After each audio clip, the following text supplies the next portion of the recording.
नमस्कार मित्रों, आप देख रहे हैं तानाशाही। अब बिहार में आपके जानकारी के लिए आपको बता दूं कि भोजपुरी के पावर स्टार पवन सिंह कहे जाने वाले अब आज अपने पिता का मृत्यु डेथ का सालगिरह मनाते हुए पूजन किया और हॉस्पिटलों में जाकर बड़ों को प्रसाद खिलाया, जो कि मिठाई आप देख रहे हैं जैसे कि तस्वीर में है, और सबको खिलाते हुए और आशीर्वाद लेते हुए नजर आ रहे हैं।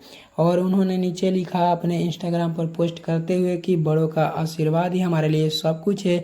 इन दिनों पावर स्टार पवन सिंह बहुत ही चर्चे में आ रहे हैं, जैसे कि अभी आपने फिलहाल में देखा होगा जवनिया एक गांव में जो कि बाढ़ से पीड़ित लोगों का कैसे मदद किया, और इन दिनों सुर्खियों में पावर स्टार पवन सिंह बने हुए हैं। इसके पीछे का आखिर कारण क्या है, अगर आप लोग जानना चाहते हैं या आपके मन में कोई सा भी डाउट है तो कमेंट बॉक्स में आप लोग कमेंट कर सकते हैं।